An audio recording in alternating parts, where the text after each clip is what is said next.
ಬಂಧು ಬಂಧು ಯಾಕಯ್ಯ ನನ್ನ ಹತ್ರನೇ ಗುಮಿಸ್ಕೋತಾ ಇದೀಯಾ? ಎಲ್ಲೋ ಇದೆಯಾ ಅಲ್ಲೇ ಚೆನ್ನಾಗಿದ್ ಬಿಡು.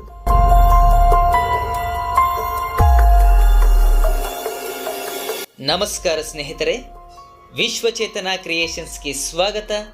ನಾನು ನಿಮ್ಮ ನಿಂಗರಾಜ್ ಕಂಬಳಿ.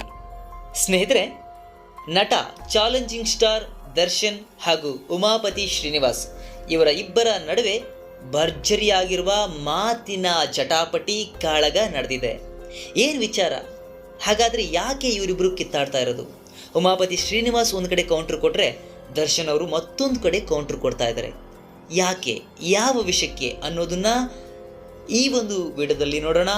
ಇಂಟ್ರೆಸ್ಟಿಂಗ್ ಆಗಿರುವಂತಹ ಈ ಒಂದು ವಿಡಿಯೋವನ್ನು ಕೊನೆವರೆಗೂ ನೋಡಿ. ಅದಕ್ಕಿಂತ ಮುಂಚೆ ತಾವಿನ್ನೂ ಕೂಡ ನನ್ನ ವಿಶ್ವಚೇತನ ಕ್ರಿಯೇಷನ್ಸ್ ಚಾನಲ್ಗೆ ಸಬ್ಸ್ಕ್ರೈಬ್ ಆಗಿಲ್ಲ ಅಂದರೆ ಈ ಕೂಡಲೇ ತಪ್ಪದೇ ಸಬ್ಸ್ಕ್ರೈಬ್ ಮಾಡಿಕೊಳ್ಳಿ.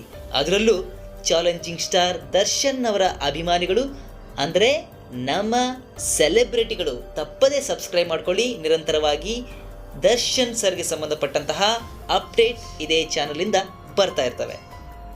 ಸ್ನೇಹಿತರೆ, ನಟ ದರ್ಶನ್ ಅವರು ಉಮಾಪತಿ ಶ್ರೀನಿವಾಸ್ ಅವರ ಮಾತಿಗೆ ತಿರುಗೇಟು ಕೊಡ್ತಾ ಕಾಟೇರ ಶೀರ್ಷಿಕೆಯ ಬಗ್ಗೆ ಕೊನೆಗೂ ಮೌನವನ್ನು ಮುರಿದು ಡಿ ಬಾಸ್ ಮಾತಾಡಿದರು.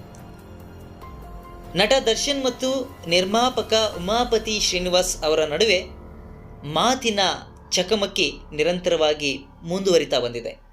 ಕಾಟೇರ ಟೈಟಲ್ ಕೊಟ್ಟಿದ್ದು ನಾನೇ ಅಂತ ಉಮಾಪತಿ ಅವರು ಈ ಮೊದಲು ಹೇಳಿದರು. ಅದಕ್ಕೆ ಈಗ ದರ್ಶನ್ ಅವರು ಸ್ಪಷ್ಟನೆ ಕೊಟ್ಟಿದ್ದಾರೆ. ಅದು ಕೂಡ ಬಹಳ ಕಟುವಾದ ಮಾತುಗಳಿಂದ ತಿರುಗೇಟು ಕೊಟ್ಟಿದ್ದಾರೆ.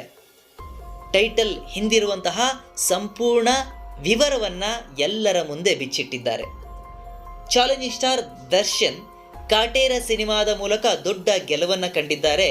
ಇದು ನಮ್ಮೆಲ್ಲರಿಗೂ ಕೂಡ ಗೊತ್ತಿರುವಂತಹ ವಿಷಯ. ಈ ಚಿತ್ರ 50ನೇ ದಿನದ ಸೆಲೆಬ್ರೇಷನನ್ನು ಬೆಂಗಳೂರಿನ ಪ್ರಸನ್ನ ಚಿತ್ರಮಂದಿರದಲ್ಲಿ ಮಾಡಲಾಗಿತ್ತು. ಈ ವೇಳೆ ದರ್ಶನ್ ಅವರು ಕೆಲವು ವಿಚಾರಗಳಿಗೆ ಸ್ಪಷ್ಟನೆ ಕೊಟ್ಟರು. ಕಾಟೇರ ಸಿನಿಮಾದ ಟೈಟಲ್ ನೀಡಿದ್ದೇ ತಾವು ಎಂದು ಉಮಾಪತಿ ಶ್ರೀನಿವಾಸ್ ಗೌಡ ಹೇಳಿದರು. ಅದಕ್ಕೆ ಇಂದು ದರ್ಶನ್ ಅವರು ತಿರುಗೇಟು ಕೊಟ್ಟರು. ಈ ಮೊದಲು ರಾಬರ್ಟ್ ಸಿನಿಮಾವನ್ನು ದರ್ಶನ್ ಮತ್ತು ಉಮಾಪತಿ ಶ್ರೀನಿವಾಸ್ ಗೌಡ ಅವರು ಜೊತೆಯಾಗಿ ಮಾಡಿದರು. ಆದರೆ ಅದ ನಂತರದಲ್ಲಿ ದಿನಗಳಲ್ಲಿ ಅವರಿಬ್ಬರ ನಡುವೆ ಸಂಬಂಧ ಅಷ್ಟೊಂದು ಏನು ಚೆನ್ನಾಗಿಲ್ಲ. ಅದೆಲ್ಲವೂ ಕೂಡ ಈಗ ಬ್ರೇಕ್ ಆಗಿ ಮುಂದೋಗಿದೆ. ಇಂದು ನಾನು ಸಿನಿಮಾದ ಬಗ್ಗೆ ಏನೂ ಕೂಡ ಹೇಳಲ್ಲ, ಕೆಲವು ವಿಚಾರಗಳಿಗೆ ಪ್ರತಿಕ್ರಿಯೆ ಕೊಡ್ತೀನಿ ಅಂತೇಳಿ ದರ್ಶನ್ ಅವರು ಹೇಳಿದರು. ಯಾವುದೇ ಸುದ್ದಿಗೋಷ್ಠಿಯಲ್ಲೂ ಕೂಡ ನಾವು ಸಿಗಲಿಲ್ಲ, ಹಾಗಾಗಿ ಏನನ್ನೂ ಮಾತಾಡೋಕ್ಕೆ ಆಗಲಿಲ್ಲ. ಆದರೆ ಇವತ್ತು ನಾನು ಸ್ಪಷ್ಟನೆಯನ್ನು ಕೊಡ್ತೀನಿ. ಕತೆ ನಾನು ಮಾಡಿಸಿದೆ, ಟೈಟಲ್ ನಾನು ಕೊಟ್ಟೆ ಅಂತ ಕೆಲವರು ಹೇಳಿದರು. ಅಯ್ಯೋ ತಗಡೆ, ನಿನಗೆ ರಾಬರ್ಟ್ ಚಿತ್ರದ ಕತೆ ಕೊಟ್ಟಿದ್ದೆ ನಾವು. ಕೊಟ್ಟಿದ್ದನ್ನೆಲ್ಲ ಎಲ್ಲೂ ಹೇಳಬಾರ್ದು ಅಂತ ಸುಮ್ಮನೆ ಇದ್ದೆ. ಒಂದು ಕಡೆ ಇದೇ ರೀತಿ ಸಿಕ್ಕಾಕೊಂಡ್ಮೇಲೂ ಬುದ್ಧಿ ಕಲ್ತಿಲ್ಲ ಅಂದರೆ ಏನು ಹೇಳೋಣ?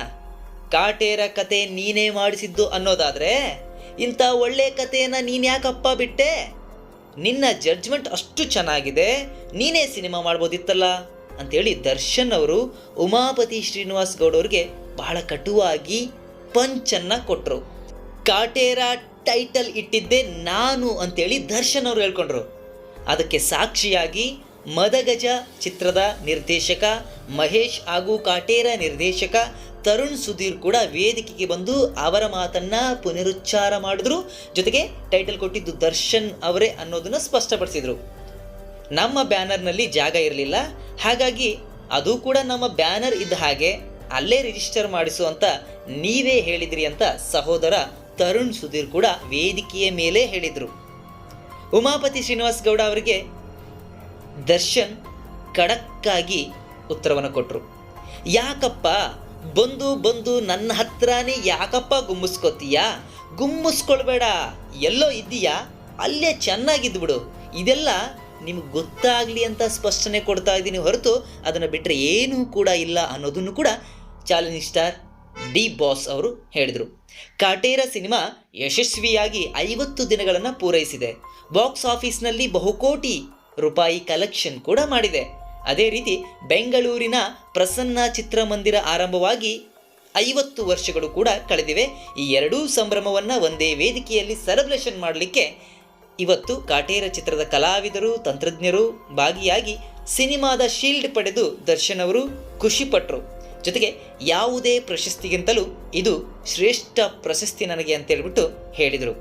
ಒಟ್ಟಿನಲ್ಲಿ ದರ್ಶನ್ ಮತ್ತು ಉಮಾಪತಿ ಶ್ರೀನಿವಾಸ್ ಅವರ ಮಧ್ಯದ ಜಟಾಪಟಿ ಇನ್ನೂ ಮುಂದುವರಿಯುವಂತಹ, ಮಾತಿಗೆ ಮಾತು ಪಂಚ್ಗೆ ಪಂಚು ಹೆಚ್ಚಾಗುವಂತಹ ಸಾಧ್ಯತೆಗಳು ಹೆಚ್ಚಾಗಿವೆ, ದಟ್ಟವಾಗಿವೆ. ಆದರೆ ದರ್ಶನ್ ಅವರೇ ಟೈಟಲ್ ಕೊಟ್ಟು ಫೈನಲ್ ಮಾಡಿದಾಗ ಇನ್ನೊಬ್ಬ ವ್ಯಕ್ತಿ ಬಂದು ಇದು ನೀನು ಕೊಟ್ಟಿದ್ದಲ್ಲ ನಾನು ಕೊಟ್ಟಿರೋ ಟೈಟಲ್ ಅಂತ ಹೇಳಿದರೆ ಯಾರು ತಾರೆ ಸುಮ್ಮನೆ ಇರ್ತಾರೆ? ಅದರಲ್ಲೂ ಕೂಡ ಅಪಾರ ಸಂಖ್ಯೆಯ ಅಭಿಮಾನಿ ಬಳಗವನ್ನು ಹೊಂದಿರುವಂತಹ ಡಿ ಬಾಸ್ ಇದನ್ನೆಲ್ಲ ಕೇಳಿಸ್ಕೊಂಡು ಎಷ್ಟು ಅಂತ ಸುಮ್ಮನೆ ಇರೋಕ್ಕಾಗತ್ತೆ? ಒಂದ್ಸರಿ ತಿರುಗೇಟ್ ಕೊಡಲೇಬೇಕಲ್ವಾ?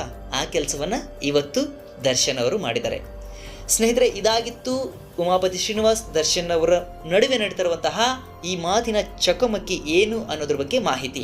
ಈ ಒಂದು ಮಾಹಿತಿ ತಮಗೆ ಇಷ್ಟ ಆಗಿದೆ ಅಂತ ಅನ್ಕೋತೀನಿ. ತಪ್ಪದೆ ಇದೇ ರೀತಿಯ ದರ್ಶನ್ ಅವರಿಗೆ ಸಂಬಂಧಪಟ್ಟಂತಹ ಅಪ್ಡೇಟ್ಗಳಿಗಾಗಿ ವಿಶ್ವಚೇತನ ಕ್ರಿಯೇಷನ್ಸ್ ಯೂಟ್ಯೂಬ್ ಚಾನಲನ್ನು ಸಬ್ಸ್ಕ್ರೈಬ್ ಮಾಡ್ಕೊಳ್ಳಿ, ಹಾಗೆ ಫಾಲೋ ಮಾಡ್ಕೊಳ್ಳಿ. ಮತ್ತೆ ಮುಂದಿನ ವಿಡಿಯೋದಲ್ಲಿ ಸಿಗೋಣ. ಅಲ್ಲಿಯವರೆಗೂ ಜೈ ಭುವನೇಶ್ವರಿ.